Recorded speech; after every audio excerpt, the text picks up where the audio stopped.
बिस्मिल्लाहिर्रहमानिर्रहीम। मैं शुरू करता हूँ अल्लाह ताला के नाम से जो बहुत बड़े मेहरबान और निहायत रहम करने वाले हैं। माई नेम इज़ शौकत भिकारी, मेरा नाम है Shaukat Bhikari. I live in Mirapur who near the Shahjamal. मैं मीरापुर में रहता हूँ जो शाहजमाल के बहुत ही नज़दीक है। My work is continue to the beggaring, मेरा काम है भीख मांगना। डेली 1000 इन मुल्तान, मैं रोज़ का 1000 रुपया मुल्तान में कमा रहा हूँ। आफ्टर 30 डेज 30,000, मैं 30 दिन का 30,000 कमा रहा हूँ। I do not waste petrol, diesel, CNG and oil. Shaukat Bhikhari देना तेल सर देना डीजल सर क्या बात है, CNG sir they said sir. One man is asked me, oh Shaukat भिखारी, why have your demand only 1 rupees, कि तेरी 1 रुपये की क्या फिल्म है, तुम 1 रुपया क्यों मांगते हो? I think in his pocket no change 1 rupees.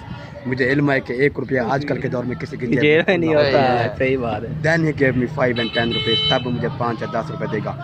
All the 1000 is going in HBL Bohar gate branch 0419। रोज़ का 1000 रुपया Habib bank limited Bohar gate branch में जमा हो रहा है।